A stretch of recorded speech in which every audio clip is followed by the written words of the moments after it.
नमस्कार दोस्तों, आज हम पढ़ेंगे 9th क्लास की राजस्थान अध्ययन की कंप्लीट बुक वन लाइनर्स के माध्यम से।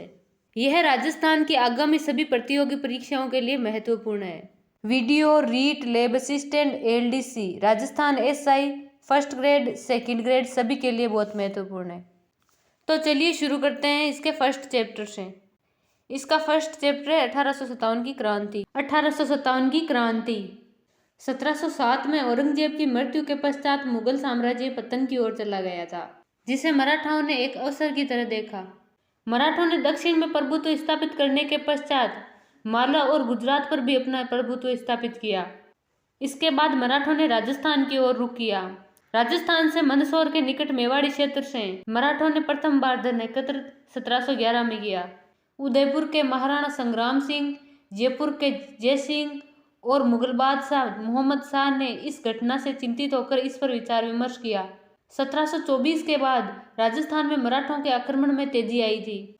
सर्वप्रथम बूंदी के उत्तराधिकार संघर्ष में इन्हें हस्तक्षेप करने का मौका मिला।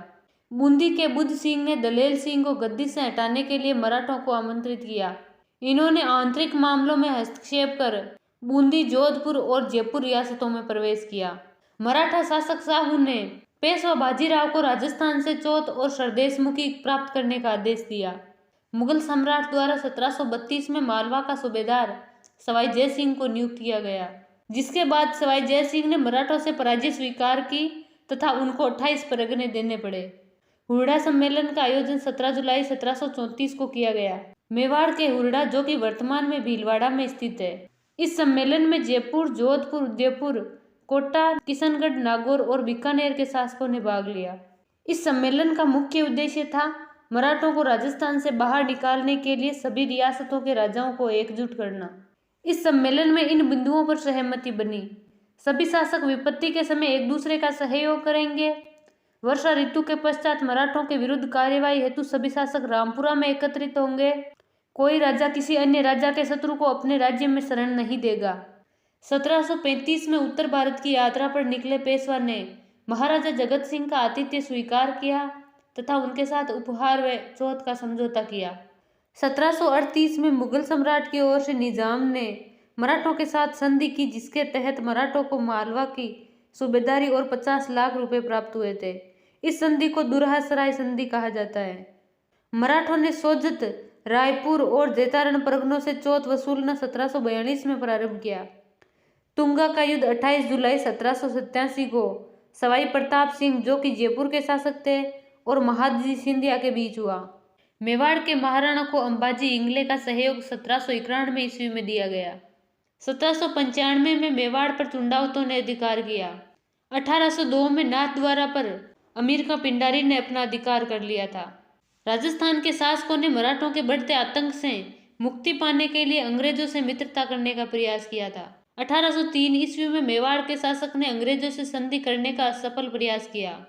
सर्वप्रथम 1776 में जयपुर के महाराजा पृथ्वी सिंह ने अपना एक प्रतिनिधि गवर्नर जनरल के पास भेजकर अंग्रेजों से मित्रता करने की इच्छा प्रकट की। 1803 में अपनी नीति में परिवर्तन कर अंग्रेज भी राजपूत राज्यों से संधि करने के इच्छुक हो गए। नवंबर 1803 में हुआ लसवाड़ी का युद्ध। अंग्रेज सेनापति लॉर्ड लेक व सिंधिया के बीच हुआ। इस युद्ध में लॉर्ड लेक विजयी रहा, जिससे राजपूत शासकों को मराठों की अधीनता से मुक्ति का अवसर प्राप्त हुआ। 1803 ईस्वी में अंग्रेजों ने 4 राजपूत राज्यों भरतपुर, अलवर, जयपुर और जोधपुर के साथ संधि की।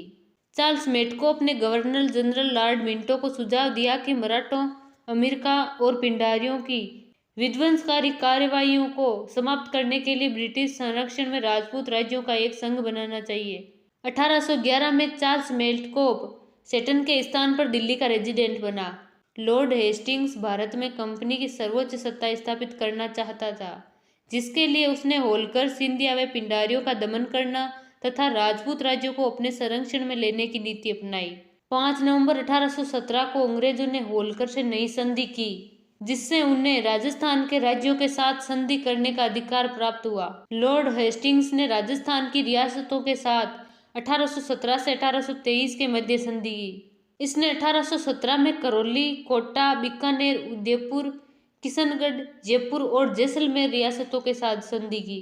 राजस्थान की सिरोही रियासत ने अंग्रेजों के साथ अधीनस्थ पार्थिक्य की नीति के तहत सबसे अंत में 1823 ईस्वी में संधि की। 1857 की क्रांति के समय किस रियासत के शासक कौन थे, जिसमें सबसे पहले हम देखेंगे कोटा रियासत के शासक राम सिंह थे, जोधपुर रियासत के शासक तख्त सिंह थे, भरतपुर रियासत के शासक जसवंत सिंह थे, उदयपुर रियासत के शासक स्वरूप सिंह थे, जयपुर रियासत के शासक राम सिंह द्वितीय थे, सिरोही रियासत के शासक शिव सिंह थे, धौलपुर रियासत के शासक भगवंत सिंह थे, बीकानेर रियासत के शासक सरदार सिंह थे, करौली रियासत के शासक मदनपाल थे, टोंक रियासत के शासक नवाब वजीरुद्दौला थे, बूंदी रियासत के शासक राम सिंह थे, अलवर रियासत के शासक विनय सिंह, जैसलमेर रियासत के रणजीत सिंह, झालावाड़ रियासत के शासक पृथ्वी सिंह, प्रतापगढ़ रियासत के शासक दलपत सिंह, बांसवाड़ा रियासत के लक्ष्मण सिंह और डूंगरपुर रियासत के शासक उदय सिंह थे। 19वीं सदी के आरंभ में राजस्थान में 20 रियासतें थीं, जिनमें से 17 राजपूत, 2 जाट और 1 रियासत मुस्लिम शासकों द्वारा शासित थी। 1817 से 23 के दौरान अंग्रेजों द्वारा राजपूत रियासतों से की गई संधि की सामान्य शर्तें कुछ इस प्रकार हैं, जिनमें पहली शर्त है रियासती शासकों ने अंग्रेजों की सर्वोच्चता स्वीकार कर ली। दूसरी शर्त है अंग्रेजों ने रियासती राजाओं का वंशानुगत राज्य अधिकार स्वीकार कर लिया।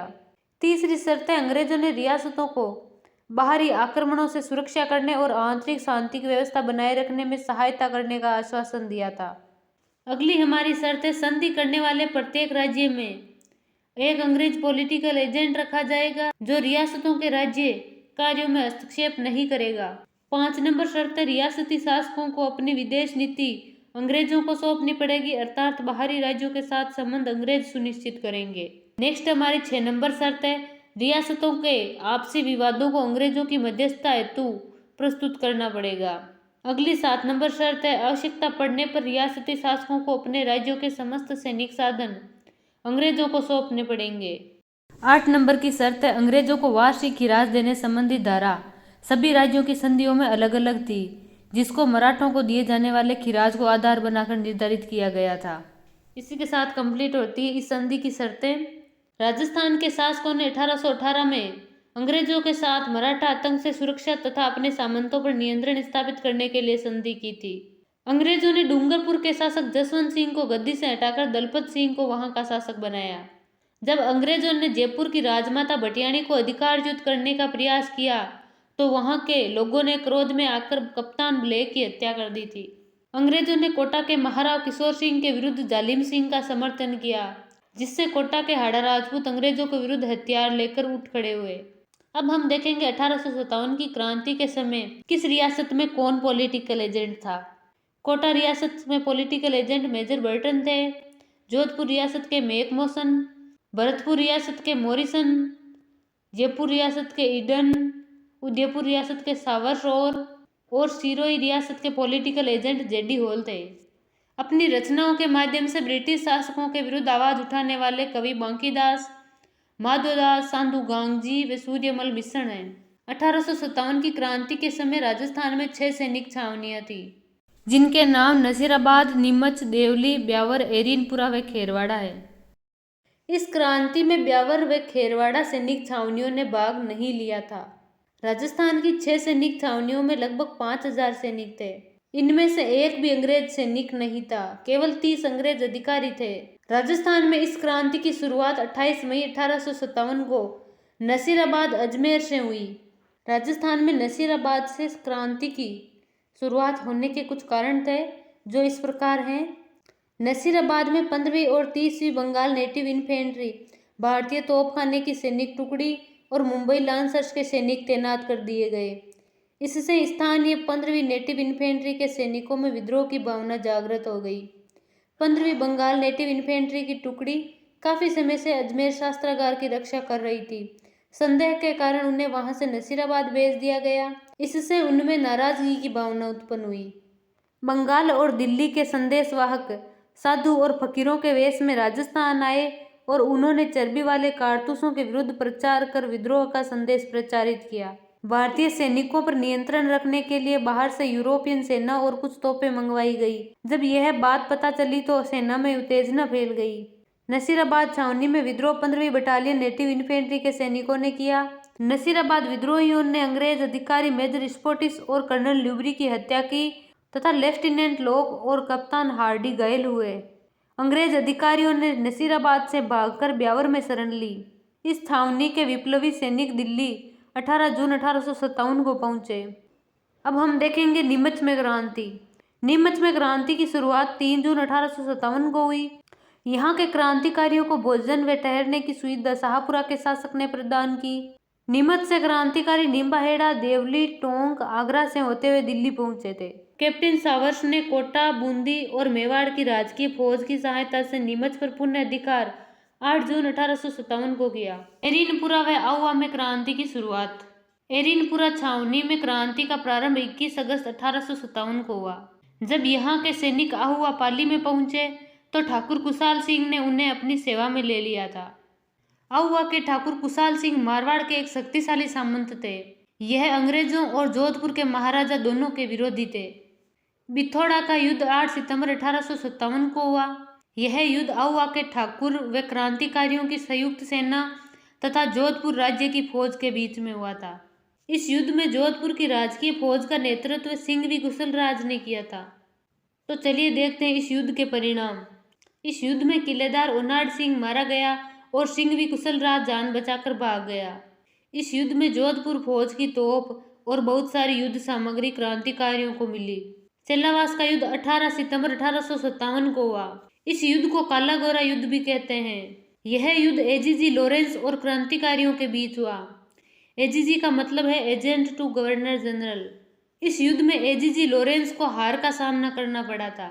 इस युद्ध में हुई पराजय का बदला लेने के लिए एजीजी लॉरेंस ने 20 जनवरी 1858 को ब्रिगेडियर होम्स के नेतृत्व में एक विशाल सेना आहुआ भेजी। इस आक्रमण के कारण ठाकुर कुशाल सिंह आहुआ के किले को छोड़कर सलूम्बर चले गए। यहीं पे कंप्लीट होता है हमारा एरिनपुरा और आहुआ का विद्रोह। नेक्स्ट हम देखेंगे कोटा में क्रांति। कोटा में विद्रोह का प्रमुख कारण यहाँ के पॉलिटिकल एजेंट मेजर बर्टन ने कोटा के महाराव को यह सलाह दी कि कुछ अफसर वफादार नहीं है, ऐसे अफसरों को उनके पद से हटाकर उन्हें दंडित किया जाए। मेजर बर्टन ने जयदयाल, रतनलाल व जियालाल को अंग्रेजों के हवाले करने की मांग की थी। यहाँ पर क्रांति का प्रारंभ 15 अक्टूबर 1857 को हुआ। यहाँ के क्रांतिकारियों ने पॉलिटिकल एजेंट मेजर बर्टन के सिर को काटकर पूरे शहर में घुमाया तथा उनके दोनों पुत्रों की हत्या कर दी थी। यहाँ के क्रांतिकारियों ने कोटा के महाराव राम सिंह सेकंड को उनके महल में कैद कर तथा उनसे एक संधि पत्र पर हस्ताक्षर करने के लिए विवश किया। महाराव राम सिंह द्वितीय और क्रांतिकारियों के मध्य हुई संधि में 9 शर्तें थी, जिनमें मेजर बर्टन और उनके पुत्र की हत्या महाराव के आदेश से की गई है, यह प्रमुख शर्त थी।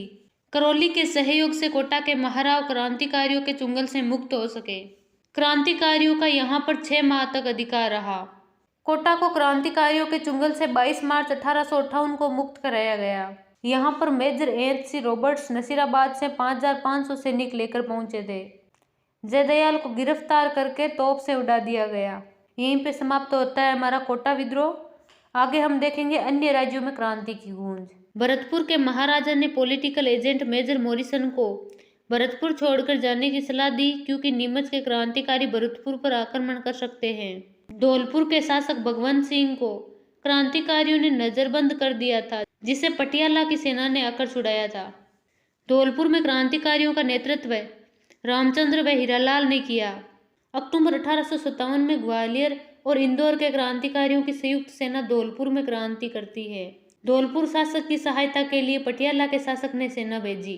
टोंक का नवाब अंग्रेजों के साथ था, लेकिन वहां की सेना ने मीर आलम खान के नेतृत्व में विद्रोह किया, जिसमें सलूम्बर और कोठारिया का भी योगदान था।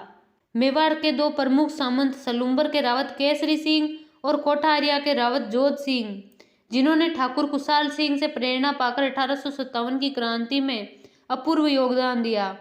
अंग्रेजों का विरोध करने वाले क्रांतिकारी नेताओं तथा ब्रिटिश सत्ता के विरोधी जागीरदारों को शरण सलूम्बर और कोठारिया के रावतों ने दी थी। कोठारिया के रावत जोध सिंह ने आहुआ के ठाकुर कुशाल सिंह और पेशवा नाना साहब को शरण दी। ईस्ट इंडिया कंपनी ने भारत का शासन ब्रिटिश ताज को नवंबर 1858 में सौंपा। यहीं पे कंप्लीट होते हैं हमारे विद्रोह। अब हम देखेंगे इस क्रांति के असफल होने के प्रमुख कारण। राजस्थान की रियासतें अलवर, जयपुर, भरतपुर, धौलपुर, करौली, सिरोही, बीकानेर, डूंगरपुर, बांसवाड़ा, टोंक और प्रतापगढ़ के शासकों ने क्रांति के दौरान अंग्रेजों का सहयोग किया। अब हम पढ़ेंगे इसका सेकंड चैप्टर, राजस्थान के क्रांतिकारी। भरतपुर के राजा रणजीत सिंह ने मराठा सरदार होलकर को शरण दी थी। बांकीदास ने भरतपुर से संबंधित एक कविता आयो अंग्रेज मुलक रे ऊपर लिखी।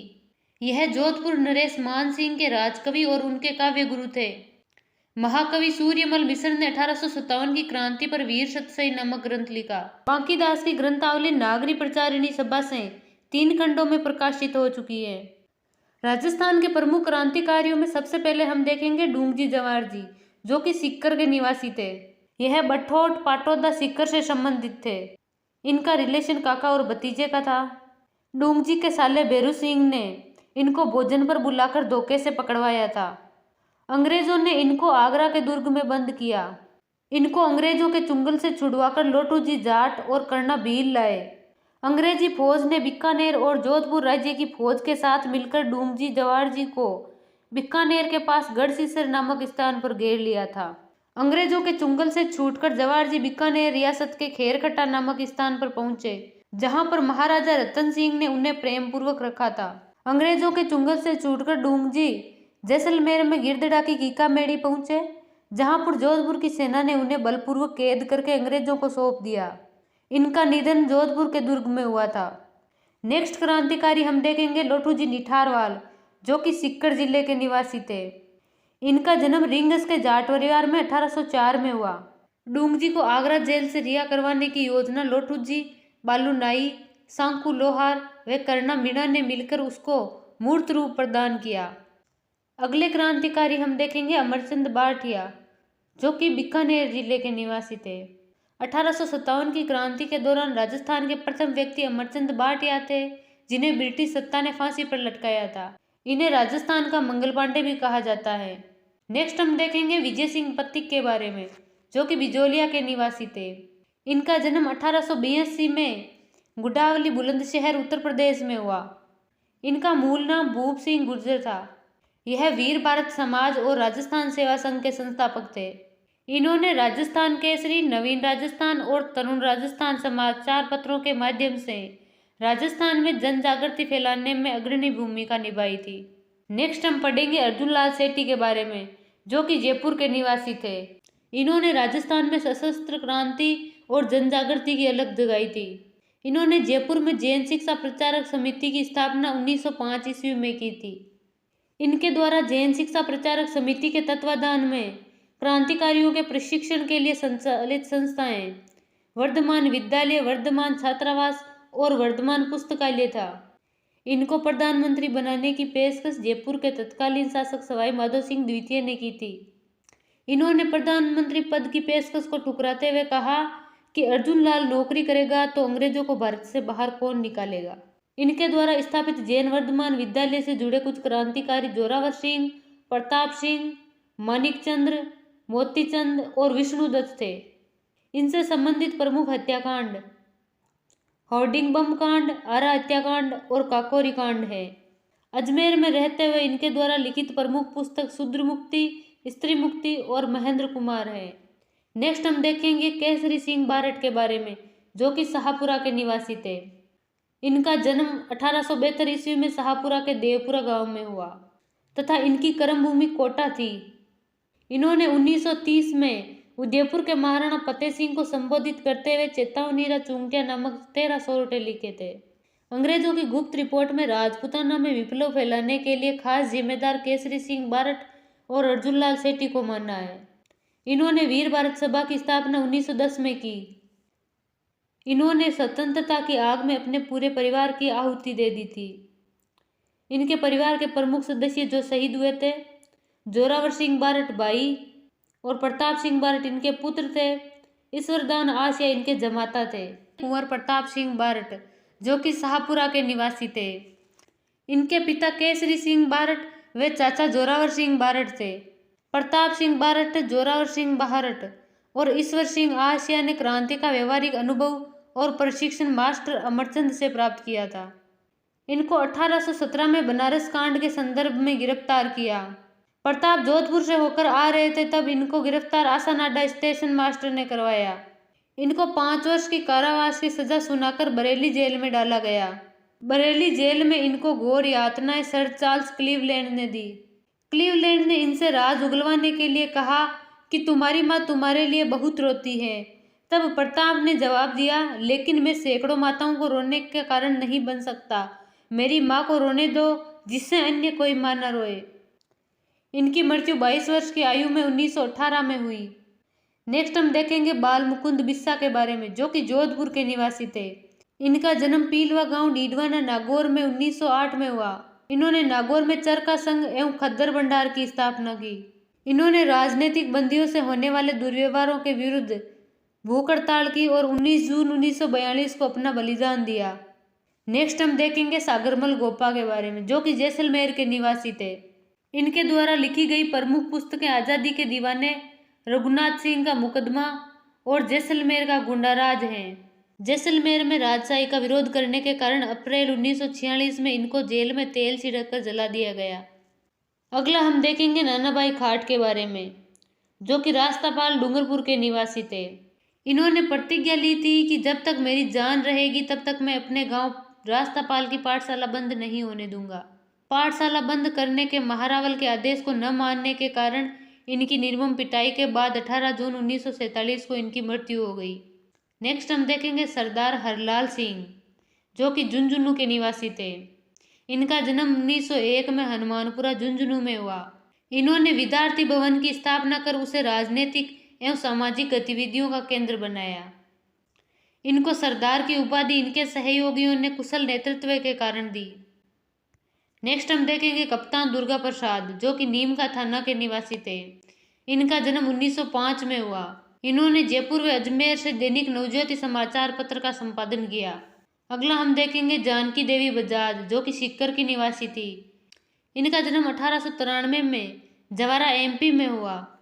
इनके पति का नाम जमनालाल बजाज था तथा इनका ससुराल वर्धा में था। इनके पति जमनालाल बजाज के देहांत के पश्चात गौसेवा संघ की अध्यक्ष इनको बनाया गया। इन्होंने जयपुर प्रजामंडल के 1944 के अधिवेशन की अध्यक्षता की थी।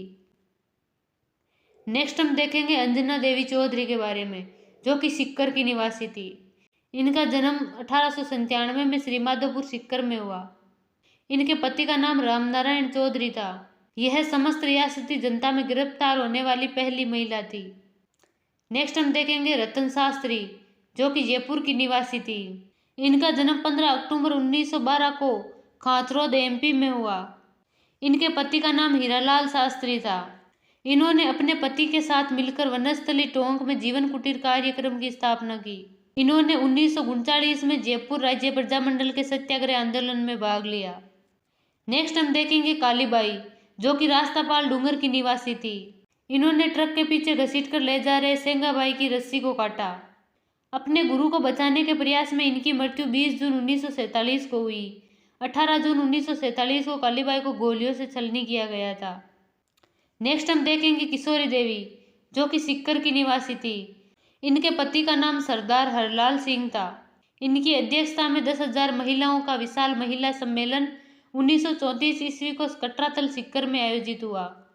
इस सम्मेलन का कारण सिहाट के ठाकुर मान सिंह द्वारा सतियाकाबास नामक गांव में किसान महिलाओं के साथ किए गए दुर्व्यवहार का विरोध में था।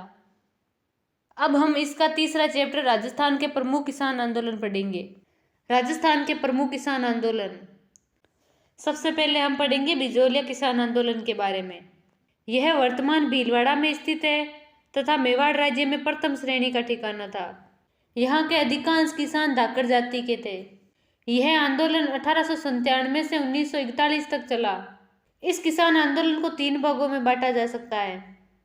इसका प्रथम चरण 1897 से 1915 तक था, जिसका नेतृत्व साधु सीताराम और स्थानीय लोगों द्वारा किया गया। द्वितीय चरण था 1915 से 1923 तक, जिसका नेतृत्व विजय सिंह पथिक द्वारा किया गया। और तृतीय चरण था 1923 से 41 तक, जिसका नेतृत्व माणिक्यलाल वर्मा, जमनालाल बजाज और हरिभाऊ उपाध्याय द्वारा किया गया। 1894 में राव गोविंद दास की मृत्यु के पश्चात बिजोलिया के जागीरदारों व किसानों के संबंधों में कठोरता आई। 1897 में बिजोलिया के किसान एक मृत्यु भोज के अवसर पर गिरधरपुरा गांव में इकट्ठे हुए तथा महाराणा फतेह सिंह से भेंट करने का निर्णय लिया। बिजोलिया में चंवरी कर 1903 में राव कृष्ण सिंह ने लागू किया। इस कर के अनुसार हर व्यक्ति को अपनी लड़की के विवाह के अवसर पर कुछ रुपए ठिकाने में जमा करवाने पड़ते थे, जिसके लिए 13 रुपए निर्धारित किए गए। कुछ जगह 5 रुपए होने का भी उल्लेख मिलता है। 1906 में राव कृष्ण सिंह के निधन के पश्चात बिजोलिया का जागीरदार पृथ्वी सिंह बना। इसने नया कर तलवार बंदाई कर लगाया। 1914 में राव पृथ्वी सिंह के निधन के पश्चात बिजोलिया का जागीरी प्रशासन महाराणा के नियंत्रण में चला गया, क्योंकि पृथ्वी सिंह का पुत्र केसरी सिंह अल्पवयस्क था।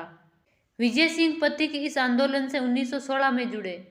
इन्होंने ही बिजोलिया के किसानों को सुनियोजित रूप से संगठित कर आंदोलन को व्यवस्थित रूप प्रदान किया। इन्होंने बिजोलिया में विद्या प्रचारिणी सभा का गठन किया। इनसे प्रभावित होकर माणिक्यलाल वर्मा ने नौकरी से अवकाश ले लिया। विजय सिंह पतिक ने हरियाली अमावस्या के दिन उपरमाल पंच बोर्ड की स्थापना 1917 में की, जिसके अध्यक्ष मन्ना पटेल बने। नारायण जी पटेल ने बिजोलिया ठिकाने में बेगार करने से इनकार कर दिया, जिससे उन्हें जेल में बंद कर दिया, लेकिन किसानों के दबाव के चलते उन्हें रिहा करना पड़ा। विजय सिंह पतिक ने प्रताप समाचार पत्र के माध्यम से बिजोलिया किसान आंदोलन को राष्ट्रीय स्तर पर लाने का प्रयास किया। इस समाचार पत्र के संस्थापक गणेश शंकर विद्यार्थी थे। गांधी जी ने अपने निजी सचिव महादेव देसाई को उपरमाल के किसानों की स्थिति जांच करने के लिए बिजोलिया भेजा। इस आंदोलन की जांच हेतु जनवरी 1919 में बिंदुलाल भट्टाचार्य आयोग का गठन किया गया। असहयोग आंदोलन के दौरान बिजोलिया के किसानों को शांत करवाने के लिए ब्रिटिश सरकार ने एक उच्च स्तरीय समिति का गठन किया, जिसमें शामिल सदस्य एजीजी हॉलैंड इस कमेटी के अध्यक्ष व उनके सचिव आगलवी, मेवाड़ के ब्रिटिश रेजिडेंट विल्किंसन, मेवाड़ राज्य के दीवान प्रभाष चंद्र चटर्जी और राज्य के शायर हाकिम बिहारी लाल। इस समझौते के तहत 35 लागें समाप्त कर दी गई। बिजोलिया ठिकाने और किसान पंचायत के बीच समझौता 11 फरवरी 1922 को हुआ। 1927 में किसान महापंचायत हुई, जिसमें रामनारायण चौधरी और माणिक्यलाल वर्मा भी उपस्थित हुए। 1931 में सेठ जमनालाल बजाज ने उदयपुर के महाराणा और सर सुखदेव प्रसाद से विचार विमर्श किया और समझौता हुआ। मेवाड़ के दीवान टी विजयराघवाचार्य और राजस्व मंत्री मोहन सिंह मेहता की अध्यक्षता से किसानों की समस्याओं का समाधान कर 1941 ईस्वी में बिजोलिया का किसान आंदोलन समाप्त करवाया गया। माणिक्यलाल वर्मा को इस आंदोलन के अंतिम चरण में गिरफ्तार कर कुंभलगढ़ जेल में रखा गया। बेंगू का किसान आंदोलन। इस आंदोलन की शुरुआत 1921 में हुई, जिसका नेतृत्व विजय सिंह पतिक के आदेश पर रामनारायण चौधरी ने किया। इसकी शुरुआत मेनाल भीलवाड़ा के बेरुकुंड नामक स्थान से हुई। लंबे संघर्ष के बाद किसानों व राजा अनूप सिंह के मध्य एक समझौता हुआ, जिसे मेवाड़ सरकार व रेजिडेंट ने मानने से मना कर दिया।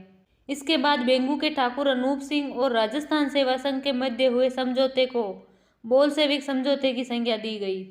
इस आंदोलन के दौरान गोविंदपुरा में मारे गए किसान रूपाजी और कृपाजी धाकड़ थे। नेक्स्ट हम देखेंगे भरतपुर किसान आंदोलन। भरतपुर में 95% भूमि सीधे राज्य के नियंत्रण में थी। बोजी लंबरदार के नेतृत्व में 23 नवंबर 1931 को भरतपुर में 500 किसान एकत्रित हुए थे। इसके बाद भरतपुर में नया भूमि बंदोबस्त 1931 में लागू किया गया। नेक्स्ट हम देखेंगे मेयो किसान आंदोलन। मोहम्मद हादी ने 1932 में अंजुमन खादिम उल इस्लाम नामक संस्था का गठन कर मेयो किसान आंदोलन को संगठित रूप प्रदान किया। अलवर के मेयो किसान आंदोलन का नेतृत्व चौधरी यासीन खान ने किया। राज्य सरकार ने लोगों को संतुष्ट करने के लिए काउंसिल में खान बहादुर काजी अजीजुद्दीन बिलग्रामी मुस्लिम सदस्य को शामिल किया। 1937 में बिलग्रामी के माध्यम से मेयो संकट की जांच हेतु एक विशेष समिति का गठन किया गया। नेक्स्ट हम देखेंगे अलवर किसान आंदोलन एवं नीमूचना हत्याकांड। अलवर में सूरों की समस्या के निराकरण हेतु किसानों ने आंदोलन 1921 में किया। अंग्रेज कमांडर छज्जू सिंह ने नीमूचना में एकत्रित किसानों पर अंधाधुंध गोलियां चलवाई। कोटपुतली बेरोड के नीमूचना में 1923-24 में अलवर महाराजा जय सिंह द्वारा बढ़ाई गई लगान की दरों के विरुद्ध स्वरूप 800 किसान एकत्रित हुए। महात्मा गांधी ने यंग इंडिया में नीमूचना हत्याकांड को जलियांवाला बाग हत्याकांड से भी विभिन्न बताया है। नेक्स्ट हम देखेंगे बूंदी किसान आंदोलन। इसकी शुरुआत 1922 में हुई। यह किसान आंदोलन बिजोलिया और बेंगू किसान आंदोलन से प्रभावित था। इस आंदोलन का प्रमुख कारण 25 प्रकार की लागें, बेगार और ऊंची लगानदार है।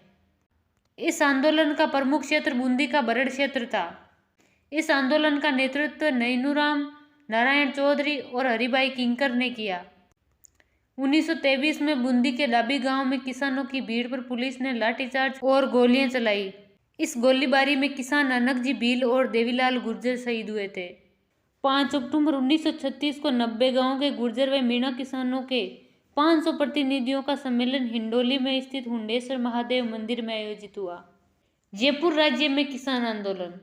जयपुर रियासत में किसान आंदोलन का मुख्य केंद्र पश्चिमी भाग में स्थित शेखावाटी, तोरावाटी, सांबर, सीकर और खेतड़ी के ठिकाने थे। इस राज्य का सबसे बड़ा ठिकाना सीकर था। जयपुर राज्य में किसान आंदोलन का श्री गणेश सीकर ठिकाने से हुआ। राजा कल्याण सिंह द्वारा भूमिकर में 25 से 50% की वृद्धि करना इस किसान आंदोलन का प्रमुख कारण था। यहाँ पर किसान आंदोलन का नेतृत्व रामनारायण चौधरी और हरि ब्रह्मचारी ने किया। राजस्थान के सीकर किसान आंदोलन की गूंज केंद्रीय असेंबली और ब्रिटेन के हाउस ऑफ कॉमन्स में उठी। भरतपुर के जाट नेता देशराज ने सीकर और शेखावाटी के जाट किसानों को अपने अधिकारों के लिए संघर्ष करने के लिए प्रेरित किया। जाटों को संगठित करने के उद्देश्य से 1933 में देशराज ने एक सभा का आयोजन पलासना में किया।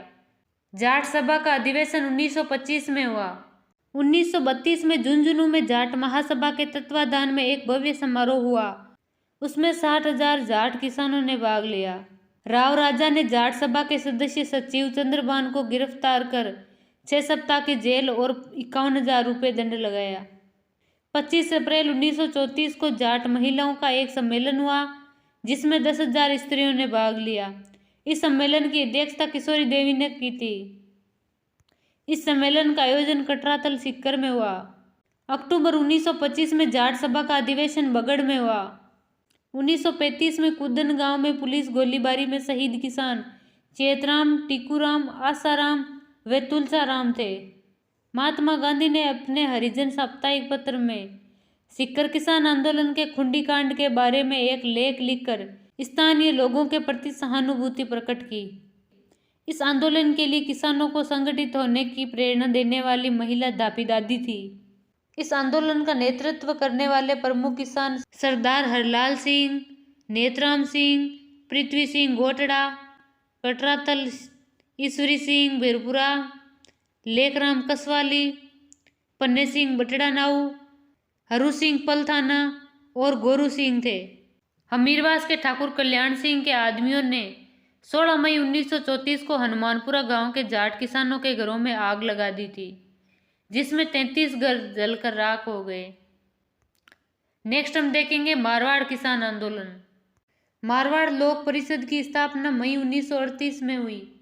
इसके कार्यकर्ताओं ने उत्तरदायी शासन दिवस 28 मार्च 1942 को मनाने का निर्णय लिया। चंद्रावल के ठाकुर ने मारवाड़ लोक परिषद के कार्यकर्ताओं को ऐसा करने से रोकने के लिए अपने आदमी भेजे, जिन्होंने परिषद के कार्यकर्ताओं पर लाठी व तेज धार वाले हथियारों से प्रहार कर 25 व्यक्तियों को घायल किया। इन घायल हुए व्यक्तियों में सोजत के मीठेलाल और विजय शंकर, कंटालिया के मार्कंडेश्वर और हरिराम, चंद्रावल के रामसुख और चांदबल शामिल थे। डाबड़ा कांड 13 मार्च 1947 को डाबड़ा डीडवाना में हुआ। डाबड़ा सम्मेलन में मथुरादास माथुर, द्वारकादास पुरोहित, राधा किशन बोहरा, किशनलाल शाह, नरसिंह कचावा, बंशीधर पुरोहित, हरेंद्र कुमार चौधरी और सियार चौपासनीवाला ने भाग लिया। डाबड़ा किसान आंदोलन के दौरान शहीद पन्नाराम चौधरी, रुगाराम चौधरी, चुन्नीलाल शर्मा, जग्गू जाट और जागीरदार महताब सिंह थे। नेक्स्ट हम देखेंगे बीकानेर किसान आंदोलन, जिसे दूध व खारा आंदोलन भी कहते हैं। बीकानेर राज्य के जागीरी क्षेत्र में 37 लागें विद्यमान थी। यहाँ पर सर्वप्रथम लागबाग के विरुद्ध आवाज 1937 में उदासर के किसानों के नेता जीवन चौधरी ने उठाई। बीकानेर राज्य के किसान आंदोलन में प्रमुख स्थान दूध व खारा गांव था। दूध व खारा किसान आंदोलन का नेतृत्व हनुमान सिंह ने किया। राय सिंह नगर कांड 30 जून से 1 जुलाई 1946 में हुआ। इस कांड की समीक्षा हीरालाल शास्त्री, गोकुलभाई भट्ट और बीकानेर के रघुवर दयाल गोयल ने की। हनुमानगढ़ में नियुक्त मुंसिफ मजिस्ट्रेट हरदत्त सिंह चौधरी, जिसने राष्ट्रीय चेतना से प्रेरित होकर सरकारी नौकरी से त्यागपत्र दे दिया। कांगड़ा कांड अक्टूबर 1946 में हुआ। कुंभाराम आर्य बीकानेर किसान आंदोलन के नेता थे। इन्होंने किसान यूनियन क्यों नामक पुस्तक लिखी। अगला चैप्टर है हमारा चौथा चैप्टर। इसमें राजस्थान में जनजातियों के आंदोलन के बारे में बताया गया है। राजस्थान में जनजातियों के आंदोलन, सबसे पहले हम देखेंगे मेर विद्रोह। यह 1818 से 1824 तक मेरवाड़ा क्षेत्र में चला। मेरों द्वारा आबाद क्षेत्रों के भूभाग मेवाड़, मारवाड़ और अजमेर के अंतर्गत थे, जिन्हें सर्वप्रथम अपने पूर्ण नियंत्रण में लेने का प्रयास अंग्रेजों द्वारा किया गया। इस विद्रोह का प्रमुख केंद्र जाख गांव था, जहां पर मेरों ने पुलिस चौकियों व थानों को हटाने का प्रयास 1820 में किया। पुलिस चौकियों को जला दिया तथा सिपाहियों को मार दिया। अंग्रेजी सेना की 3 बटालियनों मेवाड़ व मारवाड़ की संयुक्त सेनाओं ने मेरों पर आक्रमण कर मेर विद्रोह का दमन जनवरी 1821 के अंत तक किया। मेरों से गठित मेवाड़ बटालियन की स्थापना 1822 में की गई, जिसका मुख्यालय ब्यावर था। विल्सन ने मेरों के विरुद्ध दंडात्मक अभियान 1819 में आरंभ किया। नेक्स्ट विद्रोह है भील विद्रोह। यह 1818 से 1860 तक चला। भीलों में जागृति लाने और उनके हितों के लिए संघर्ष करने वाले गोविंदगिरी, मोतीलाल तेजावत व भोगीलाल पांड्या थे। 1818 में उदयपुर राज्य में भील विद्रोह के कारण अंग्रेजों द्वारा भीलों पर कर थोपने के प्रयासों के कारण भीलों में असंतोष उत्पन्न हुआ। अंग्रेजों द्वारा भीलों के दमन की नीति अपनाने के कारण भील राज्य एवं जागीरदारों की सेवा में नियुक्त रहते थे। 1818 की संधि के पश्चात देसी सेनाओं को बंद कर दिया, जिससे भीलों में बेरोजगारी की समस्या उत्पन्न हुई। भील गांव में रखवाली हेतु चौकीदारी कर तथा अपने क्षेत्र से गुजरने वाले माल व यात्रियों से बोलाई नामक कर वसूलते थे। कर्नल जेम्स टोड ने उनसे यह अधिकार छीन लिया। 1818 में उदयपुर राज्य के भीलों ने चेतावनी दी कि अगर सरकार उनके आंतरिक मामलों में हस्तक्षेप करेगी तो वे विद्रोह के लिए बाध्य होंगे। 1823 तक उदयपुर के भील विद्रोह को दबा दिया गया। 1826 में भील मुखिया दौलत सिंह एवं गोविंद राम ने अंग्रेजों के खिलाफ विद्रोह किया। 1836 में बांसवाड़ा राज्य में भीड़ उपद्रव हुए। अप्रैल 1841 में गवर्नर जनरल ने मेवाड़ भील कोर के गठन को स्वीकृति प्रदान की, जिसका मुख्यालय खेरवाड़ा उदयपुर में रखा गया। मेवाड़ के भील क्षेत्र खेरवाड़ा एवं कोटड़ा में 2 सैनिक छावनियां स्थापित की गई। अब हम जानेंगे गोविंदगिरी के बारे में। इनकी गतिविधियों का प्रमुख केंद्र बेड़सा डूंगरपुर था, जहां इनका जन्म एक बंजारा परिवार में हुआ। यह स्वामी दयानंद सरस्वती से अत्यधिक प्रभावित थे। इनके गुरु का नाम साधु राजगिरी था, जो कोटा बूंदी अखाड़े के साधु थे। इन्होंने भगत पंथ व संत सभा की स्थापना की। संत सभा की स्थापना 1883 में की तथा डूंगरपुर, बांसवाड़ा, दक्षिणी मेवाड़ क्षेत्र के आदिवासियों को संगठित करने का प्रयास किया। 17 नवंबर 1913 को मानगढ़ पहाड़ी पर भीलों की सभा को कुचलने के लिए अंग्रेजी फौज ने आक्रमण किया, जिसके लिए मेवाड़ भील कोर की 2 कंपनियां, 104 वेलेजली राइफल्स की 1 कंपनी और 7वीं राजपूत रेजिमेंट की 1 कंपनी भेजी। जेल से रिहा होने के बाद गोविंदगिरी ने अपना निवास स्थान पंचमहल, गुजरात के जालोद नामक गांव को बनाया। नेक्स्ट है उदयपुर में मोतीलाल तेजावत के नेतृत्व में आंदोलन।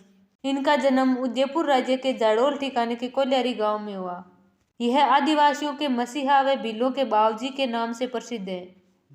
इनके नेतृत्व में आंदोलन का प्रमुख केंद्र जाडोल उदयपुर था। यह ओसवाल बनिया जाति के थे, जो घूम घूम कर मिर्च मसाला बेचते थे।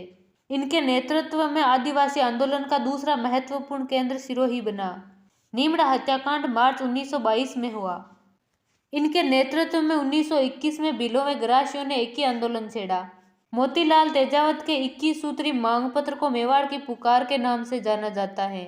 1922 में यह उदयपुर छोड़कर सिरोही चले गए थे, जहां भीलों व गरासियों ने इन्हें अपने मार्गदर्शन हेतु आमंत्रित किया। अपने प्रयासों में असफल रहने पर राज्य व अंग्रेजों की सेना ने सिरोही के सियावा, बलोरिया, नवावास और भूला गांवों पर आक्रमण किया। मोतीलाल तेजावत को 1929 में ईडर की पुलिस ने खेड़ब्रह्म नामक गांव से गिरफ्तार किया। उदयपुर व सिरोही राज्य के भील व ग्रास या मोतीलाल तेजावत के नेतृत्व में 1921 से 29 तक अशांत रहे। देवल डूंगरपुर और बांसवाड़ा के भीलों को संगठित करने का श्रेय भोगीलाल पांड्या और हरिदेव जोशी को दिया जाता है। अगला है मीणा विद्रोह। यह 1851 से 1860 तक चला। 1851 में मेवाड़ के महाराणा ने जहाजपुर परगने का हाकिम मेहता रघुनाथ सिंह को नियुक्त किया। इन्होंने प्रशासनिक सुधार के नाम पर जनता से धन वसूली की, जिसका मीणाओं ने विरोध किया। मेहता रघुनाथ सिंह का स्थानांतरण कर विद्रोही मीणाओं के दमन के कठिन कार्य को पूरा करने के लिए नया हाकिम मेहता अजीत सिंह को नियुक्त किया गया। मीणा विद्रोह के मुखियाओं के गांव छोटी लुहारी और बड़ी लुहारी थे, जिन पर उदयपुर की सेनाओं ने आक्रमण किया। मीणाओं पर नियंत्रण रखने के उद्देश्य से 1855 में एक सैनिक छावनी देवली में स्थापित की गई। अब है जयपुर का मीणा आंदोलन, जो कि 1924 से 1952 तक चला। मीणा जनजाति के एक वर्ग को अंग्रेजों ने शांति व्यवस्था की जिम्मेदारी दे रखी थी, जो चौकीदार मीणा कहलाते थे, जो चौकीदारी करते थे और बदले में गांव से चौथ वसूलते थे। राज्य में होने वाली चोरी के लिए जिम्मेदार चौकीदार मीणाओं को ठहराया जाता था। जयपुर राज्य मीणा सुधार समिति का गठन 1944 में नीम का थाना में किया गया। क्रिमिनल ट्राइब्स एक्ट 1924 के तहत 12 वर्ष से अधिक आयु के मीणा जाति के लोगों को प्रतिदिन समीप के थाने में अपनी उपस्थिति देने के लिए बाध्य किया गया। इस अधिनियम को समाप्त करने की घोषणा 1946 में की गई, जिसे 1952 में अंतिम रूप से समाप्त किया गया। जयपुर राज्य मीणा सुधार समिति का गठन मुनि मगन सागर के नेतृत्व में किया गया, जिसके अध्यक्ष बंशीधर शर्मा थे। अगला अध्याय है 5वां, जिसमें हम राजस्थान में जनजागृति और प्रजामंडल आंदोलन के बारे में पढ़ेंगे। राजस्थान में जनजागृति और प्रजामंडल। राजस्थान में राजनीतिक जागृति की भावना विकसित करने में स्वामी दयानंद सरस्वती व स्वामी विवेकानंद का महत्वपूर्ण योगदान रहा। राजस्थान में राष्ट्रीय भावना जागृत करने में निम्न साहित्य व पत्रकारों का योगदान रहा। वंदे मातरम बंकिम चंद्र चटर्जी द्वारा, सज्जन कीर्ति सुधारक उदयपुर से और राजस्थान टाइम्स अजमेर से। एडवर्ड सप्तम के राज्यारोहण समारोह में उदयपुर के महाराणा फतेह सिंह को आमंत्रित किया गया। उन्हें वहां जाने से रोकने के लिए केसरी सिंह बारट ने चेतावनी चुंगतिया लिखकर भेजी। भारतीय राष्ट्रीय कांग्रेस की स्थापना 1885 में हुई। गवर्नमेंट कॉलेज अजमेर के छात्रों ने कांग्रेस कमेटी का गठन 1887 में किया। 1888 में कांग्रेस के इलाहाबाद अधिवेशन में अजमेर के गोपीनाथ माथुर, किशनलाल और हरविलास शारदा ने भाग लिया। राजपूताना मध्य भारत सभा की स्थापना 1918 में चांदनी चौक दिल्ली में स्थित मारवाड़ी पुस्तकालय में हुई। इसमें मुख्य योगदान जमनालाल बजाज, चांदकरण शारदा, गिरधर शर्मा, नरसिंह देव, गणेश शंकर विद्यार्थी, विजय सिंह पथिक और सरस्वती का था।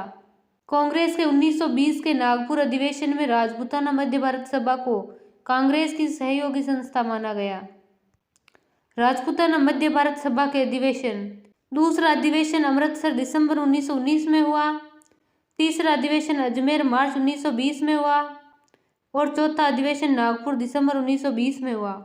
भारतीय राष्ट्रीय कांग्रेस के नागपुर अधिवेशन की अध्यक्षता गणेश राय सोमानी ने की। राजस्थान सेवा संघ की स्थापना 1919 को वर्धा में हुई, जिसमें विजय सिंह पथिक, रामनारायण चौधरी और हरिभाई किंकर का योगदान था।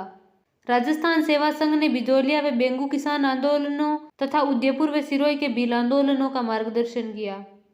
मार्च 1924 में तरुण राजस्थान में देशद्रोहात्मक सामग्री प्रकाशित करने पर रामनारायण चौधरी व शोभालाल गुप्ता को गिरफ्तार किया गया।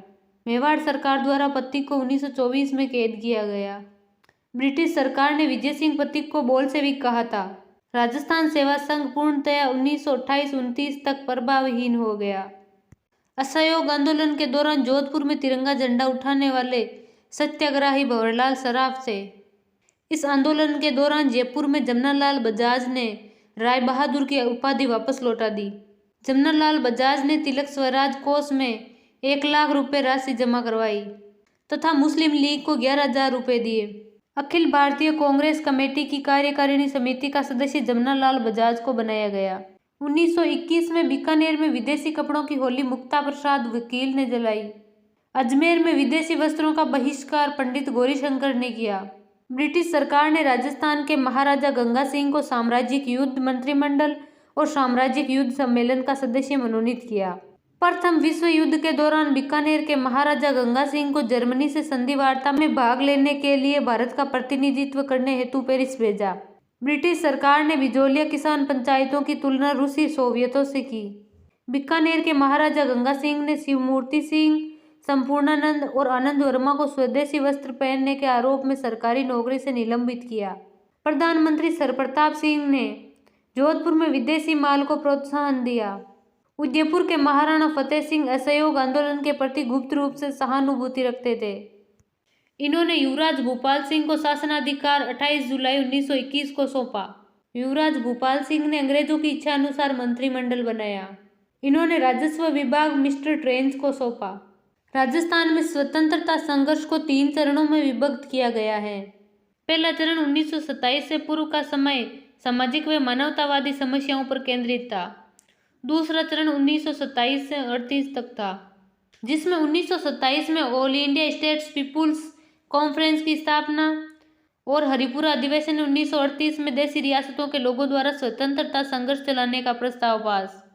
तीसरा चरण है 1938 से 1949 तक, जिसमें रियासतों में प्रजामंडल या प्रजा परिषदों की स्थापना शामिल है। नेक्स्ट है प्रजामंडलों की स्थापना से पूर्व बने संगठन। राजपूताना मध्य भारत सभा 1918 में, राजस्थान सेवा संघ 1919 में और अखिल भारतीय लोक परिषद 1920 में। नेक्स्ट है जोधपुर में जन आंदोलन। राजस्थान में सर्वप्रथम जन आंदोलन जोधपुर से प्रारंभ हुआ। यहाँ पर सुभाष चंद्र बोस जनवरी 1938 में आए। द्वितीय विश्व युद्ध में राज्यों से परामर्श किए बिना युद्ध में धकेलने पर सलाहकार परिषद से जयनारायण व्यास ने इस्तीफा दिया।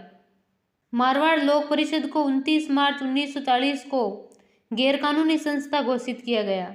जोधपुर जन आंदोलन में भाग लेने वाले व्यक्ति जगदीश लाल, जोरावरमल, मदन लाल, फूलचंद, शिवदयाल और तुलसीदास थे। इस जन आंदोलन में भाग लेने वाली महिलाएं रमा देवी, दयावंती, कृष्णा कुमारी, सूरजी देवी और सावित्री देवी थी। 8 अगस्त 1942 को जोधपुर जन आंदोलन में गिरफ्तार किए गए डिक्टेटर फूलचंद बाफना, शिवदयाल दबे और तुलसीदास राठी थे। जोधपुर राज्य व्यवस्थापिका सभा की स्थापना 1944 में की गई। डाबड़ा कांड अक्टूबर 1946 में हुआ। बीकानेर में जन आंदोलन। यहाँ पर सर्वप्रथम जनजागृति लाने का प्रयास स्वामी गोपाल दास ने किया, जिनको बीकानेर षड्यंत्र केस में सजा दी गई। बीकानेर प्रजामंडल की स्थापना मग्गाराम वैद्य ने कलकत्ता में की थी। 1947 में द्विसदनी व्यवस्थापिका राज्यसभा व धारासभा की स्थापना बीकानेर में की गई। संविधान निर्मात्री सभा में बीकानेर के प्रतिनिधि के.एम. पणिकर थे। नेक्स्ट हम देखेंगे जैसलमेर में जन आंदोलन। राजस्थान में जैसलमेर रियासत में जनचेतना का नितांत अभाव था। यहाँ का प्रथम समाचार पत्र विजय था। यहाँ माहेश्वरी समाज नवयुवक मंडल का गठन 1932 में किया गया। जैसलमेर के प्रथम व्यक्ति सागरमल गोपा थे, जिन्होंने निरंकुश शासन के विरुद्ध जनता में जागृति पैदा की। इनको 4 अप्रैल 1946 में जेल में आग लगाकर मार दिया गया। जैसलमेर प्रजामंडल की स्थापना मीठेलाल व्यास ने जोधपुर में की। नेक्स्ट हम देखेंगे मेवाड़ में जन आंदोलन। मेवाड़ प्रजामंडल की स्थापना 1938 में माणिक्यलाल वर्मा द्वारा की गई, जिसको प्रधानमंत्री धर्मनारायण ने गैरकानूनी संस्था घोषित किया। इसके बाद माणिक्यलाल वर्मा अजमेर चले गए और इनको 1939 में देवली से गिरफ्तार किया गया। मेवाड़ प्रजामंडल से प्रतिबंध 1941 में हटाया गया। 1941 में मेवाड़ प्रजामंडल का प्रथम अधिवेशन माणिक्यलाल वर्मा की अध्यक्षता में हुआ। इस अधिवेशन में आचार्य जे.बी. कृपलानी व विजयलक्ष्मी पंडित ने भाग लिया। इस प्रजामंडल द्वारा भील, मीणा और आदिवासियों के कल्याण का कार्य बलवंत सिंह मेहता को सौंपा गया। मेवाड़ हरिजन सेवा संघ की स्थापना के बाद कार्यभार मोहनलाल सुकाड़िया ने संभाला।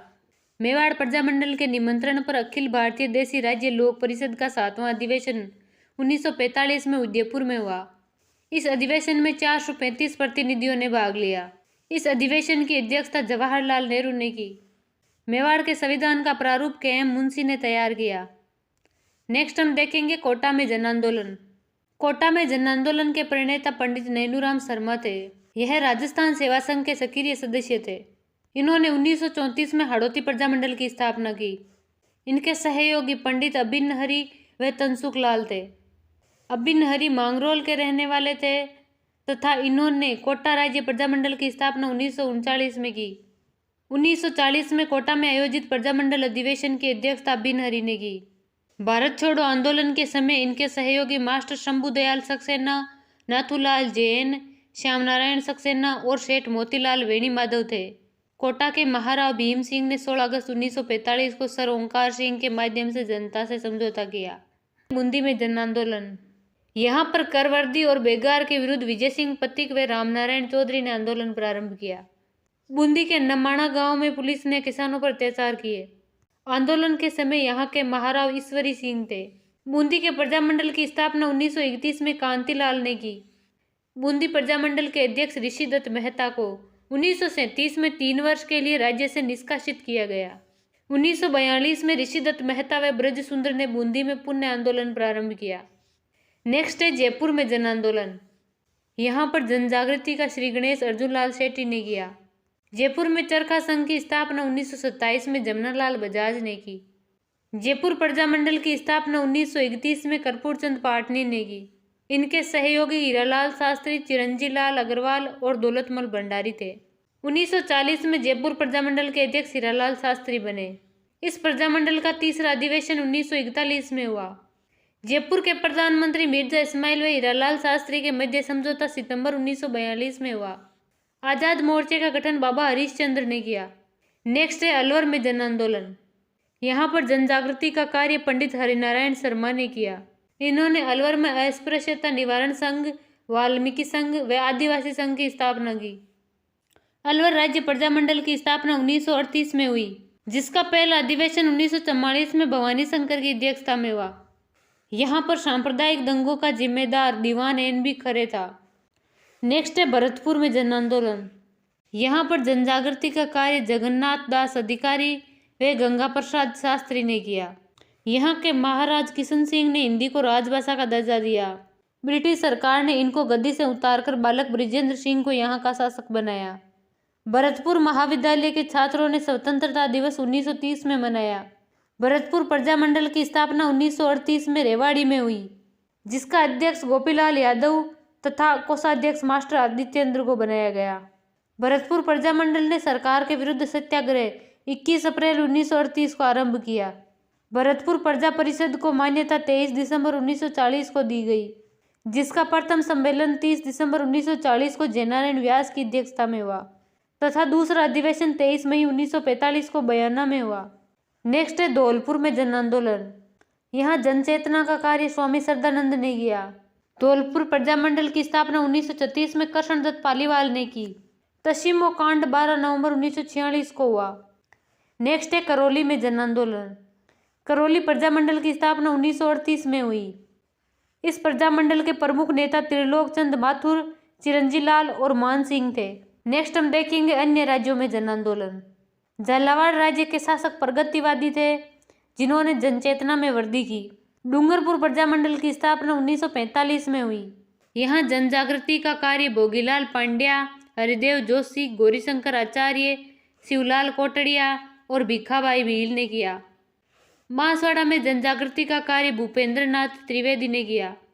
प्रतापगढ़ में जन जागृति का कार्य अमृतलाल पायक व चुनीलाल प्रभाकर ने किया। सिरोही में जन जागृति का कार्य गोकुलबाई भट्ट ने किया। 1921 में नरेंद्र मंडल की स्थापना की गई। राजस्थान में सर्वप्रथम प्रजामंडल की स्थापना 1931 में जयपुर में हुई। सिरोही लोक परिषद की स्थापना 1933 में मुंबई में हुई।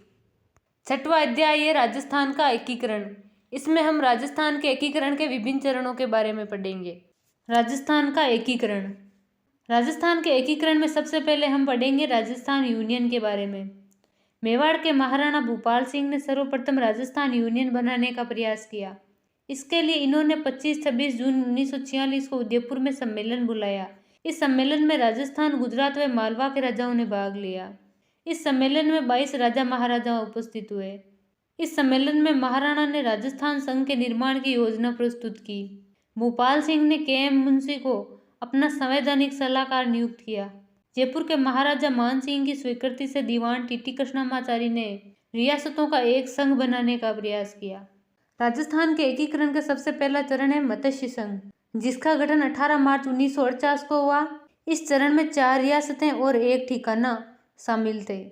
अलवर, भरतपुर, धौलपुर, करौली रियासतें थी और नीमराणा ठिकाना था। इसकी राजधानी अलवर थी और प्रधानमंत्री शोभाराम कुमावत थे जो कि अलवर से थे। मत्स्य संघ के राज प्रमुख उदयभान सिंह थे तथा उपराज प्रमुख गणेश पाल थे। मत्स्य संघ का उद्घाटन लोहागढ़, भरतपुर में एनवी गौडगिल द्वारा किया गया। विभाजन के समय राजस्थान में अलवर व भरतपुर में सांप्रदायिक दंगे हुए थे। अलवर में दंगे भड़काने के आरोप में भारत सरकार ने अलवर महाराजा व डॉक्टर खर्रे को दिल्ली में नजरबंद कर दिया। भारत सरकार ने अलवर का प्रशासन 7 फरवरी को अपने हाथ में ले लिया। प्रथम चरण का नाम मत्स्य संघ के मुंशी समिति की सिफारिश पर रखा गया। राजस्थान एकीकरण पर सर्वप्रथम हस्ताक्षर अलवर शासक तेज सिंह ने किए थे। राजस्थान के एकीकरण के दूसरे चरण का नाम था राजस्थान संघ, जिसका गठन 25 मार्च 1949 को किया गया। इसकी राजधानी कोटा थी तथा इसके प्रधानमंत्री गोकुल लाल असावा थे। राजस्थान संघ के राज प्रमुख भीम सिंह थे जो कि कोटा के निवासी थे। लावा ठिकाना एकीकरण के समय जयपुर रियासत के अधीन था, वर्तमान में टोंक जिले में स्थित है। मैं अपने डेथ वारंट पर हस्ताक्षर कर रहा हूँ। एकीकरण के संबंध में बांसवाड़ा के महारावल चंद्रवीर सिंह ने कहा। राजस्थान के एकीकरण का तीसरा चरण है संयुक्त राजस्थान, जिसका गठन 18 अप्रैल 1948 को किया गया। इस चरण में राजस्थान संघ में उदयपुर या मेवाड़ रियासत का विलय किया गया। इसका उद्घाटन जवाहरलाल नेहरू द्वारा 18 अप्रैल 1949 को किया गया। इसके राज प्रमुख मेवाड़ महाराणा भूपाल सिंह थे तथा प्रधानमंत्री माणिक्यलाल वर्मा थे। संयुक्त राजस्थान की राजधानी उदयपुर थी। विलय की शर्तों को तय करने हेतु मेवाड़ महाराणा ने सर राममूर्ति और मोहन सिंह मेहता को दिल्ली भेजा था। मेवाड़ महाराणा ने 20 लाख रुपए वार्षिक परिविपर्श की मांग की। रियासती विभाग ने महाराणा को 10 लाख रुपए वार्षिक परिविपर्श दिया। रियासती विभाग ने महाराणा को राज प्रमुख पद का भत्ता 5 लाख रुपए दिया और धार्मिक खर्च हेतु 5 लाख रुपए दिए। राजस्थान के एकीकरण का चौथा चरण है वृहत राजस्थान, जिसका गठन 30 मार्च 1949 को हुआ। इसमें सम्मिलित रियासतें जयपुर, जोधपुर, बीकानेर और जैसलमेर थी। इसका उद्घाटन सरदार वल्लभ भाई पटेल ने किया। इसकी राजधानी जयपुर थी तथा महाराज प्रमुख मेवाड़ महाराणा भूपाल सिंह थे। वृहत राजस्थान के राज प्रमुख जयपुर महाराजा मान सिंह और प्रधानमंत्री हीरालाल शास्त्री थे। राजस्थान की जोधपुर, जयपुर, बीकानेर रियासतें भारत सरकार द्वारा निर्धारित मापदंडों के अनुसार अपना पृथक अस्तित्व रख सकती थी। उदयपुर में सरदार पटेल ने जोधपुर, जयपुर व बीकानेर रियासतों के राजस्थान में विलय की घोषणा 14 जनवरी 1949 को की। वृहत राजस्थान की राजधानी का निर्धारण करने के लिए सरदार वल्लभ भाई पटेल ने पी सत्यनारायण राव समिति का गठन किया। एकीकरण के समय राजस्थान हाईकोर्ट की स्थापना जोधपुर में की गई। शिक्षा विभाग बीकानेर में, खनिज विभाग उदयपुर में, वन व सहकारी विभाग कोटा में तथा कृषि विभाग भरतपुर में स्थापित किया गया। नेक्स्ट हम देखेंगे राजस्थान के एकीकरण का 5वां चरण, जिसका नाम है संयुक्त वृहत राजस्थान। इसका गठन 15 मई 1949 को हुआ। इस चरण में डॉक्टर शंकरराव देव समिति की सिफारिश पर वृहत राजस्थान में मत्स्य संघ का विलय किया गया, जिसके प्रधानमंत्री हीरालाल शास्त्री को बनाया गया तथा राज प्रमुख जयपुर महाराजा मान सिंह को बनाया गया। इसकी राजधानी जयपुर थी। नेक्स्ट है राजस्थान के एकीकरण का 6वां चरण, जिसे राजस्थान संघ नाम दिया गया। इसका गठन 26 जनवरी 1950 को हुआ। सिरोही को गुजरात में नवंबर 1947 ईस्वी में मिलाया गया। हमारे लिए सिरोही का अर्थ है गोकुलबाई। बिना गोकुलबाई के हम राजस्थान नहीं चला सकते। यह कथन हीरालाल शास्त्री ने सरदार पटेल को कहा। गोकुलबाई भट्ट का जन्म स्थान हाथलगांव था। राज्य पुनर्गठन आयोग की सिफारिश पर माउंट आबू को 1 नवंबर 1956 को पुनः राजस्थान में मिलाया गया। इस चरण में संयुक्त वृहत राजस्थान में आबू देलवाड़ा को छोड़कर सिरोही को शामिल किया गया। नेक्स्ट और लास्ट हम देखेंगे राजस्थान के एकीकरण का 7वां चरण, जिसको राजस्थान नाम दिया गया।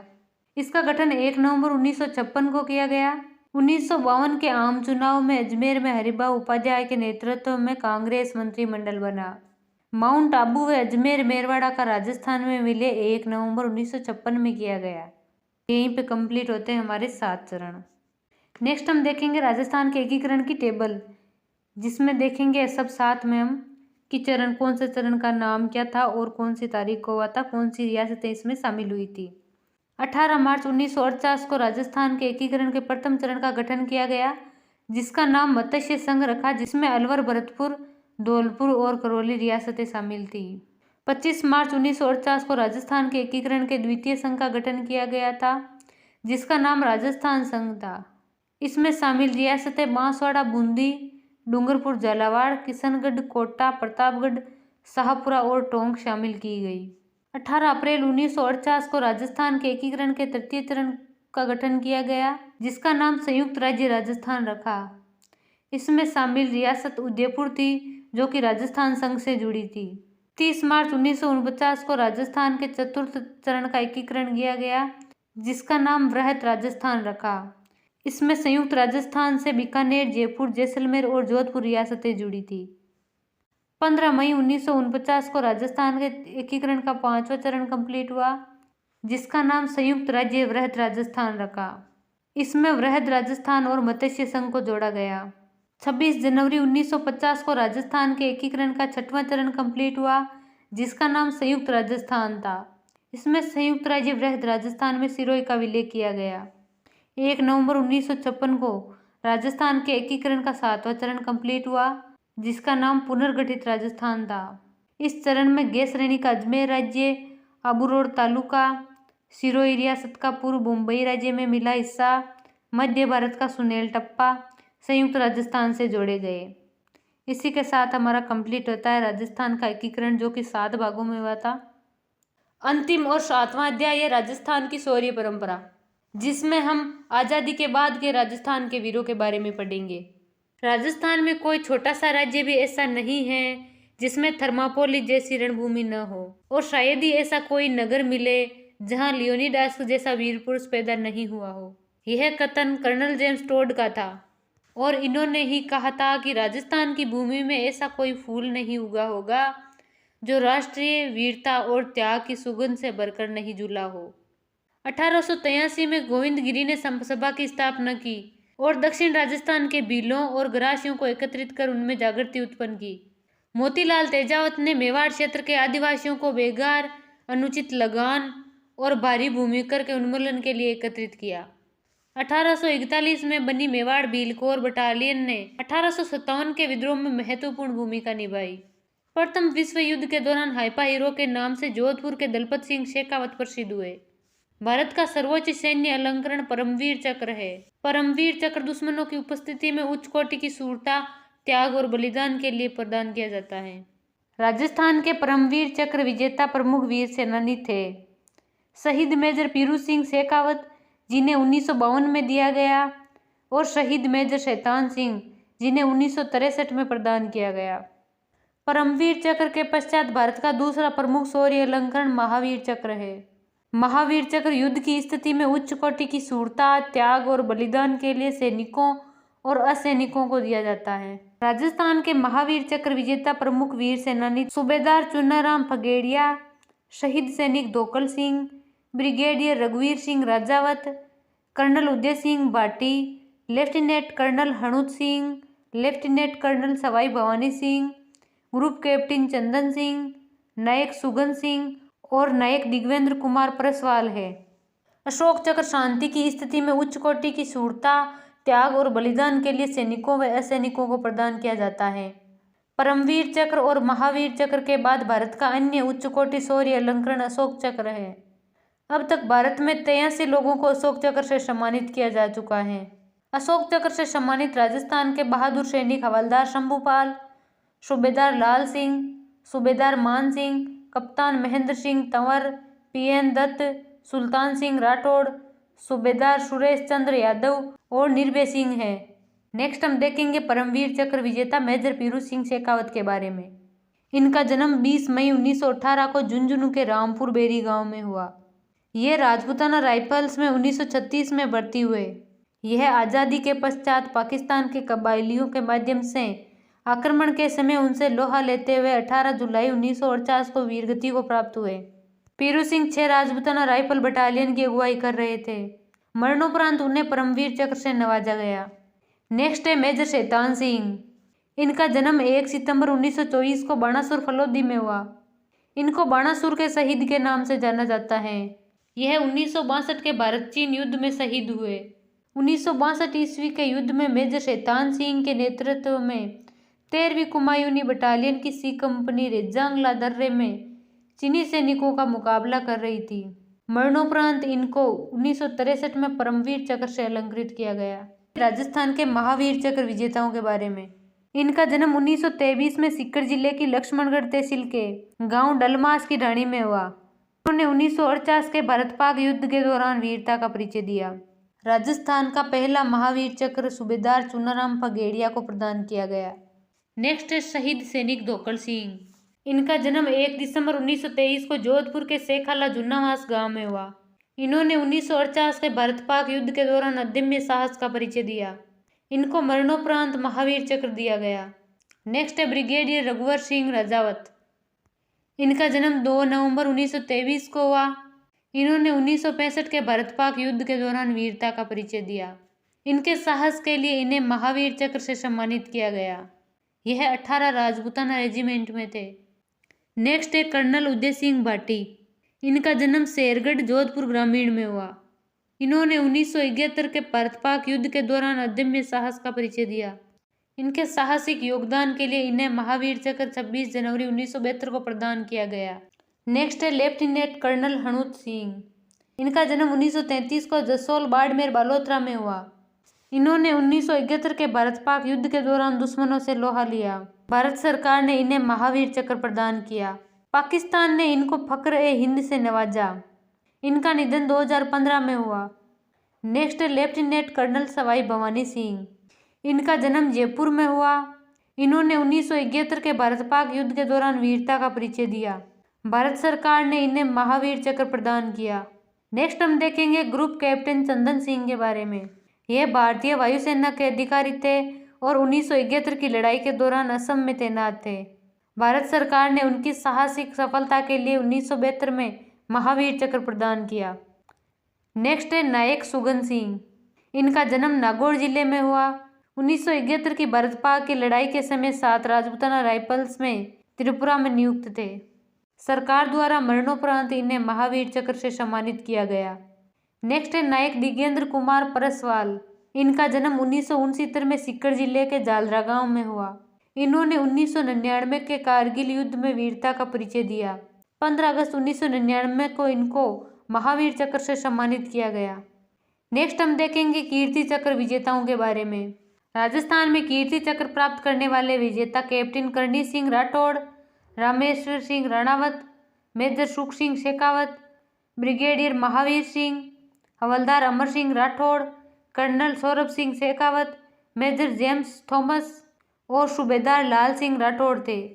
राजस्थान के मौर्य चक्र विजेता बीकानेर के ब्रिगेडियर बाघ सिंह, जोधपुर के कैप्टन नरपत सिंह राठौड़, बाड़मेर के सार्जेंट जगमाल सिंह, झुंझुनू के मेजर रणवीर सिंह शेखावत, जमादार छोटू सिंह, अजमेर के कैप्टन हरेंद्र सिंह, झुंझुनू के मेजर रणवीर सिंह, जयपुर के मेजर जितेंद्र सिंह शेखावत, हनुमानगढ़ के भूपेंद्र सिंह राठौड़, सीकर के लेफ्टिनेंट अरविंद कुमार बुर्डक, नायक गोकुल सिंह, भीलवाड़ा के लेफ्टिनेंट कृष्ण दयाल सिंह राठौड़ और नागौर के लेफ्टिनेंट कर्नल सुमेर सिंह को प्रदान किया गया। राजस्थान के वीर चक्र विजेता के बारे में, जिसमें सबसे पहले है मेजर पूरन सिंह। इनका जन्म 1924 में बीकानेर में हुआ। इन्होंने 1965 के भारत पाक युद्ध में वीरता का परिचय दिया। मेजर पूरन सिंह तनोट के समीप बहादुरी से लड़ते हुए 30 नवंबर 1965 को वीरगति को प्राप्त हुए। इन्हें मरणोपरांत वीर चक्र से सम्मानित किया गया। नेक्स्ट है नायब रिसालदार अयूब खान। इनका जन्म 23 जून 1932 को नुआ झुंझुनू में हुआ। इन्होंने 1965 के भारत पाक युद्ध में वीरता का परिचय दिया। 1965 के युद्ध के समय अयूब खान सियालकोट सेक्टर में सुचेतगढ़ में तैनात थे। साहसिक कार्यों के कारण इन्हें वीर चक्र से सम्मानित किया गया। अयूब खान झुंझुनू से 2 बार लोकसभा सदस्य चुने गए और केंद्रीय मंत्री परिषद में इन्हें कृषि राज्य मंत्री बनाया गया। नेक्स्ट है सरदार खान। इनका जन्म 23 जून 1943 को कुडली डीडवाना में हुआ। इन्होंने 1962 के भारत चीन युद्ध तथा 1965 व 71 के भारत पाक युद्ध के दौरान वीरता का परिचय दिया। 1972 में इन्हें वीर चक्र से सम्मानित किया गया। नेक्स्ट है रफीक खान। इनका जन्म 27 दिसंबर 1949 को जामसर बीकानेर में हुआ। इन्होंने 1971 के भारत पाक युद्ध में वीरता का परिचय दिया। मरणोपरांत इन्हें वीर चक्र से सम्मानित किया गया। नेक्स्ट है मुराद खान पहाड़न। इनका जन्म 4 फरवरी 1950 को डीडवाना कुचामन जिले के खारिया गांव लाडनू तहसील में हुआ। इन्होंने 1971 के भारत पाक युद्ध में वीरता का परिचय दिया, जिसके लिए इन्हें वीर चक्र से सम्मानित किया गया। नेक्स्ट है नायब रिसालदार नूर मोहम्मद खान अलफ खानी। इनका जन्म 30 दिसंबर 1930 को नागौर जिले के रियाबड़ी तहसील के सथाना गांव में हुआ। इन्होंने 1971 के भारत पाक युद्ध में वीरता का परिचय दिया, जिसके लिए इन्हें वीर चक्र से सम्मानित किया गया। नेक्स्ट है कैप्टन नवल सिंह राजावत। इनका जन्म 7 नवंबर 1946 को जयपुर में हुआ। इन्होंने 1971 के भारत पाक युद्ध के दौरान अदम्य साहस व वीरता का परिचय दिया, जिसके लिए इनको 1972 में वीर चक्र से नवाजा गया। नेक्स्ट है महमूद हसन खान फतेह कानी। इनका जन्म 12 मार्च 1938 को झुंझुनू के धनौरी गांव में हुआ। इन्होंने 1971 के भारत पाक युद्ध के दौरान वीरता का परिचय दिया, जिसके लिए इन्हें वीर चक्र से नवाजा गया। नेक्स्ट है स्क्वाड्रन लीडर अजियाउजा। इनका जन्म 22 मई 1963 को कोटा में हुआ। यह 1999 के कारगिल युद्ध के दौरान ऑपरेशन सफेद सागर का हिस्सा रहते हुए शहीद हुए। इन्हें मरणोपरांत वीर चक्र से सम्मानित किया गया। नेक्स्ट हम देखेंगे सूबेदार भंवरलाल भाकर के बारे में। इनका जन्म 25 दिसंबर 1956 को नागौर जिले के थेवड़ी गांव में हुआ। इन्होंने 1999 के कारगिल युद्ध में वीरता का परिचय दिया, जिसके लिए इन्हें मरणोपरांत वीर चक्र से सम्मानित किया गया। नेक्स्ट है लेफ्टिनेंट जनरल सगत सिंह। इनका जन्म 4 जुलाई 1919 को चूरू जिले के कुसुमदेसर में हुआ। इन्होंने 1971 के भारत पाक युद्ध में वीरता का परिचय दिया। भारत सरकार द्वारा इन्हें पद्म भूषण से सम्मानित किया गया। नेक्स्ट हम जानेंगे पुलवामा हमले में शहीद हुए राजस्थान वीर योद्धाओं के बारे में। पुलवामा जम्मू कश्मीर में स्थित है। पुलवामा में केंद्रीय रिजर्व पुलिस बल पर आतंकी हमला 14 फरवरी 2019 को हुआ। इस हमले में 40 से अधिक सैनिक शहीद हुए तथा 35 के करीब घायल हुए। इस हमले की जिम्मेदारी पाकिस्तान के आतंकी संगठन जैश ए मोहम्मद ने ली, जिसमें हमलावर आदिल अहमद डार उर्फ बक्कास था। इस हमले में राजस्थान के शहीद सैनिक हेमराज मीणा जो कोटा के निवासी थे, रोहितांश लांबा जयपुर के निवासी थे, जीतराम भरतपुर के निवासी थे, नारायण लाल गुजर राजसमंद के निवासी थे और भागीरथ धौलपुर के निवासी थे। इस हमले के 13 दिन बाद 26 जनवरी 2019 को भारतीय वायुसेना ने पाकिस्तान के बालाकोट पर हवाई हमले किए। भारत की सेना के MiG-21 विमान द्वारा पाकिस्तान के F-60 विमान को चकनाचूर कर दिया गया। भारतीय वायुसेना के विंग कमांडर अभिनंदन, जो हमले के दौरान पाकिस्तान की सीमा में चले गए थे और पाकिस्तान के सुरक्षा बलों ने उन्हें गिरफ्तार कर लिया था। पाकिस्तान से लौटने के बाद अभिनंदन को पहली पोस्टिंग सूरतगढ़ एयरबेस पर दी गई। इसी के साथ कंप्लीट होती है आज की हमारी क्लास। मिलते हैं कल किसी नए टॉपिक के साथ। धन्यवाद।